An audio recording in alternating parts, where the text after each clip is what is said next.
बिस्मिल्लाहिर्रहमानिर्रहीम, अस्सलाम वालेकुम। नूरुल आपकी खिदमत में हाजिर है। परवेज़ इलाही वज़ीर आला पंजाब बन सकेंगे या हमजा शहबाज ही वज़ीर आला रहेंगे? बड़ा अहम सवाल है और तमाम दोनों साइड की पूरी कुव्वतें लगी हुई हैं इस मार्के को सरअंजाम देने के लिए। कौन जीतेगा कौन हारेगा, हम इस पर बात करेंगे। और दुआ ज़हरा की ज़िंदगी को क्या ख़तरा है और क्या हम अपनी बेटियों को, अपनी बच्चियों को दुआ ज़हरा वाले मराहिल से गुजरने से बचा सकते हैं? ये कैसे मुमकिन होगा? सबसे अहम सवाल वज़ीर आला पंजाब का। आज 20 तारीख है और परसों यानी 22 तारीख को ये इंतखाब होना है। इमरान खान साहब लाहौर तशरीफ़ ला रहे हैं और उन्होंने कैंपेन चलानी है परवेज़ इलाही साहब के लिए। इमरान खान साहब वज़ीर आला बनाना चाहते हैं परवेज़ इलाही को। उन्होंने अपनी पार्टी की तरफ से अनाउंस भी कर दिया है, अगरचे उनकी पार्टी से ऐसी इतलात हैं कि कुछ लोग उनके खिलाफ हैं। जाहिर है आपने देख ही लिया है कि 17 तारीख को जो इलेक्शन हुआ है, नून लीग के हारने में बहुत सारे फैक्टर्स के साथ साथ एक फैक्टर ये भी था कि उम्मीदवार वो थे जिनको नून लीग के वोटर्स पसंद नहीं करते थे।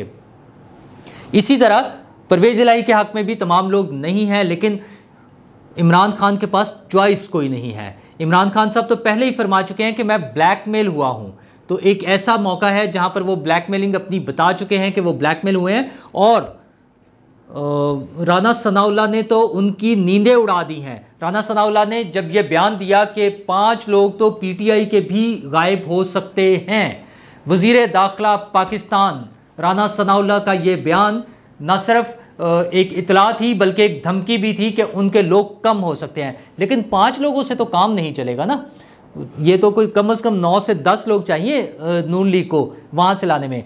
तो पहली बात तो ये, जो हमने इलेक्शन वाली रात को जब आपसे बात की तो हमारा ख्याल ये था कि इन्हें ग्रेसफुली, चूँकि नंबर्स कम हो गए हैं और अक्सरियत खो बैठे हैं हमजा शहबाज, तो वो शायद रिज़ाइन कर देंगे और उस मुकाबले का भी एक फॉर्मल सा मुकाबला होगा, लेकिन परवेज़ इलाही जीत जाएंगे। लेकिन नून लीग मुकाबले में आ गई है और सियासत में वो जो कहते हैं ना कि मोहब्बत और जंग में सब जायज़ है, और सियासत से बड़ी जंग और क्या हो सकती है। तो उस जंग में उन्होंने लड़ने का फ़ैसला किया है और उनके ज़राए बता रहे हैं कि वो भरपूर कोशिश कर रहे हैं अपना नंबर पूरा करने के लिए। अब पार्टीज़ तो कोई बची नहीं है, काफ लीग है और पीटीआई है। तो अब जो उनकी प्लानिंग हो रही है वो बड़ी अजीब व गरीब सी खबरें हैं। उसमें वो 15 लोगों को टारगेट कर रहे हैं नून लीग वाले, जिसमें 5 लोग काफ लीग के होंगे, 5 लोग जहांगीर तरीन ग्रुप से होंगे और 5 लोग कम अज़ कम जो हैं वो कोर पीटीआई के जो लोग हैं उधर से आ जाएंगे। अच्छा, इसमें फिर जो इशारे मिलते हैं, जो चीज़ें लिंक होती हैं एक दूसरे के साथ, वो आज जरदारी साहब की शुजात हुसैन साहब से मुलाकात है और उस मुलाकात का आउटकम कोई बज़ाहिर बड़ा एलामिया तो सामने नहीं आया, लेकिन जरदारी साहब ने बाहर निकलते हुए जो विक्ट्री का निशान बनाया वो बड़ा मानी खेस है। क्या विक्ट्री उन्हें मिली है? पंजाब में बराह रास्त चौधरी शुजात साहब के अंडर ऐसे लोग नहीं हैं जो उनके कहने पर इस्तीफ़ा दे दें या गायब हो जाएं, उस वक्त उसमें वोटिंग में हिस्सा ना लें, ऐसा बज़ाहिर नज़र नहीं आ रहा। लेकिन सियासत में तो सब कुछ मुमकिन है। तो ये नून लीग के ज़राए बता रहे हैं कि ऐसी कोशिश हो रही है कि 15 लोगों को मैनेज किया जाएगा, वो वोटिंग में हिस्सा ना लें। तो जब वोटिंग में हिस्सा नहीं लेंगे तो हाउस में मौजूद जो तादाद है उसकी अक्सरियत हमजा शहबाज के साथ होगी। और इसी वजह से दोनों पार्टियों ने अपने लोगों को फौरी तौर पे कल रात ही ये खबरें आ गई थी कि उन्हें होटल्स में शिफ्ट किया जा रहा है ताकि वो बहाना ना बने, कोई गायब ना हो सके। अब ये कल रात से अब तक उसकी अब कोई मुसद्दिका इतला अभी नहीं आई है कि कितने लोग गायब हो गए हैं, लेकिन कितने लोग गायब होंगे, कितने लोग फ्लोर क्रॉसिंग करेंगे, अपनी पार्टी की हिकमत अमली के खिलाफ जाके वोट देंगे या वोट देने के लिए वहाँ मौजूद ना हो। सबसे सेफ जो समझा जा रहा है, कुछ कानूनी माहिरीन से भी मशवरा किया गया है, वो ये है कि वो लोग वोटिंग में हिस्सा ना लें और जब इलेक्शन कमीशन में उनके खिलाफ कंप्लेंट जाए तो वो स्टे ले लें उसके लिए अदालतों से। आपको पता है हमारे अदालती निज़ाम में स्टे लेना और इस तरह से चीज़ें बड़ी आसान होती हैं। तो बहुत सारी ऐसी मिसालें मौजूद हैं, बहुत सारे फैसले लटके रहते हैं साल साल। तो उन्होंने तो चंद माह गुजारने ना, 1 साल मैक्सिमम टाइम है, अगस्त में इलेक्शन है अगला। तो उन्हें मिलेगा क्या? वो 15 लोग जो, अगर ये इस नज़रिए को मान लिया जाए कि नून लीग ये कोशिश कर रही है और उनके लोगों को तोड़ा जा सकता है, तो उन्हें मिलेगा क्या? देखिए, इलेक्शन लड़ने के लिए उन्हें चाहिए फंड्स, अपने हल्के में काम कराने के लिए। किसी ने सड़कें बनानी है, किसी ने नालियाँ बनवानी है, कहीं कोई और इस तरह का तरक्याती काम होने हैं, स्कूल कॉलेज वगैरह के हवाले से जो थोड़ा बहुत काम होता है वो होना है। और लोगों को नौकरियाँ चाहिए, सरकारी महकमों में नौकरियाँ चाहिए, किसी ने कोई ट्रांसफ़र करवानी है, किसी की पोस्टिंग करवानी है। ये सारी चीज़ें MNAs MPs हमारे ट्रेडिशनल चीज़ है, उन्हें सब ये चीज़ें करानी होती हैं। और सबसे अहम चीज़ फंड्स। तो हुकूमत वफाक में नून लीग की, और अगर पंजाब में भी वही हुकूमत बन जाती है तो इन लोगों के लिए एक बड़ी लालच आ जाएगी कि वो फंड्स ले सकते हैं बहुत सारे। और एक अंदाजे के मुताबिक एक MPA कम से कम 30 से 35 करोड़ रुपए में पड़ेगा हमें का मतलब जाहिर है वो हुकूमत पाकिस्तान के पैसे होंगे, और हुकूमत पाकिस्तान का मतलब ये है कि मेरे और आपके पैसे होंगे। तो क्या यह हिकमत अमली कामयाब हो सकती है? क्या नून लीग के लोग 17 जुलाई वाले इलेक्शन के बाद इसको मैनेज कर सकते हैं, लोगों को इसके लिए कन्विंस कर सकते हैं? अगरचे उनकी टोन चेंज हो गई है, अब PTI से शिकस्त के बावजूद नून लीग के जो लीडर्स हैं, मरियम नवाज साहिबा और बाकी जो लीडर्स हैं, अब वो उसको अपनी शिकस्त नहीं बल्कि अपनी फतह डिक्लेयर कर रहे हैं। क्योंकि उनका कहना यह है कि हमारी तो एक भी सीट नहीं थी वहाँ, हमने तो ये सीटें जीती हैं, PTI की सीटें थी जो हमने उनसे छीन ली हैं। तो ये अगले 2 दिन की बात है, आज 20 तारीख है, परसों इलेक्शन हो रहा है, सारा हमारे सामने आ जाएगा। और बड़ा दिलचस्प मरहले में आ गई है बात। अब इमरान खान साहब लाहौर बैठकर कैसे मैनेज करते हैं, लोगों को कैसे रोक सकते हैं, ये हमने देखना है। 2 दिन में ये रिज़ल्ट हमारे सामने आ जाएगा। और दूसरी अहम खबर है दुआ ज़हरा के हवाले से, ये भी एक तवील किस्सा हो गया है। 16 अप्रैल को ये बच्ची अपने घर से लापता हुई थी कराची से, और फिर इसके लिए शोर मचना शुरू हुआ, फिर वो ट्रेस हो गई, फिर पता चला उसने ज़हीर नामी एक लड़के से शादी कर ली है, और वालिदैन ने उसकी बाजियाबी के लिए केस किया।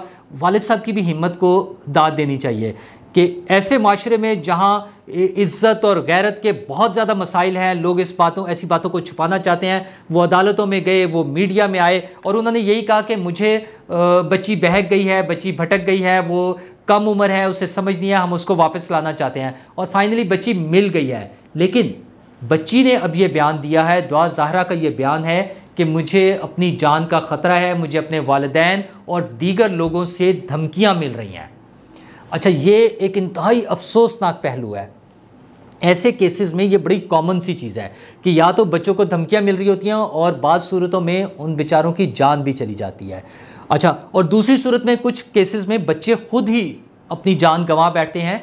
ये आज की खबर है, और 17 जुलाई का वाक़या है, जो पुलिस के मुताबिक आया है कि मुजफ्फरगढ़ में 2 बच्चों ने, 14 साल का बच्चा है और 13 साल की बच्ची है, उन्होंने जहरीली गोलियां खा के अपनी जान दे दी है। वो शादी करना चाहते थे और वालिदैन नहीं मान रहे थे, वो डांटते थे, और उनकी डांट से तंग आके, उनकी डांट के खौफ से और अपनी मोहब्बत में नाकामी के डर से उन्होंने जान दे दिया है। मसला क्या है? क्या हमारी बच्चियाँ इसी तरह दुआ ज़हरा और ये दूसरा केस जो मैं बता रहा हूँ, खुदा ना खास्ता, इन्हीं का सामना करती रहेंगी? बड़ा सिंपल सा मसला है कि हम ये समझते हैं कि बच्चों का जो है वो इख्तलात नहीं होना चाहिए, लड़के और लड़कियां अलग अलग रहें, लेकिन ऐसा मुमकिन नहीं है। हमारे तालीमी इदारों में स्कूल, कॉलेज, यूनिवर्सिटी, वो इकट्ठे बैठेंगे, इकट्ठे पढ़ेंगे, तालीम हासिल करेंगे, वो एक दूसरे से मिलेंगे, बातचीत करेंगे, गपशप लगाएंगे, लेकिन उनकी ट्रेनिंग नहीं हो रही है। घर से और तालीमी इदारों में उनको कोई ट्रेनिंग नहीं दी जा रही है कि एक लड़के ने जब लड़की से मिलना है या जब एक लड़की ने लड़के से मिलना है तो उनका रिलेशनशिप क्या होगा, उनकी दोस्ती किस हद तक होगी और उसमें क्या लिमिट्स होंगी।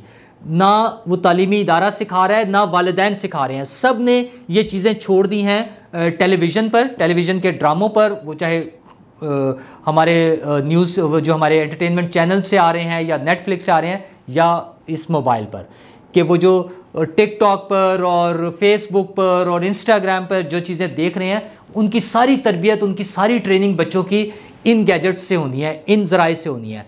तो फिर वो जो सीखेंगे उसी के मुताबिक अमल करेंगे। अगर हमने अपने बच्चों के इन मसाइल से बचाना है, अगर हम चाहते हैं कि वो एक पुरस्कून और खुशगवार ज़िंदगी गुजार सकें और वो एक मखलूत माशरे में रहते हुए, मखलूत निज़ाम तालीम में रहते हुए, और उसके बाद जब प्रैक्टिकल लाइफ में आते हैं, बच्चे और बच्चियाँ दोनों प्रैक्टिकल लाइफ में आते हैं, उन्हें काम करना होता है, वो ऑफिस में जाना होता है, मुख्तलिफ प्रोफेशंस इख्तियार करने हैं, तो वहाँ जब उन्हें मौका मिलता है तो उन्हें ट्रेनिंग की ज़रूरत है। तो वालिदैन के लिए ज़रूरी है कि वो अपनी ज़िम्मेदारी को समझें और उसमें बजाय बाद में जो इतनी शर्मिंदगी उठानी पड़ती है कुछ केसेस में, तो इसको शर्मिंदगी महसूस करने के बजाय अपनी ज़िम्मेदारी महसूस करें और अपने बच्चों और ख़ुसूसन बच्चियों को, और दोनों को, मैं बिल्कुल उसमें ज़रूरत नहीं है कि खाली बच्चियों की ज़रूरत है, दोनों को समझाएं, दोनों की ट्रेनिंग करें कि उन्होंने उनके रिलेशनशिप क्या होनी है, एक दूसरे से जब मिलना है उनकी क्या लिमिट्स हैं और उन्होंने किन चीज़ों का ख्याल रखना है। अपने बच्चों के लिए और अपनी ख़ुसूसन अपनी बच्चियों के लिए सोने के जेवर जमा करने की बजाय उन्हें तालीम के जेवर से आरास्ता करें और उन्हें ट्रेनिंग दें, उनकी तरबियत करें।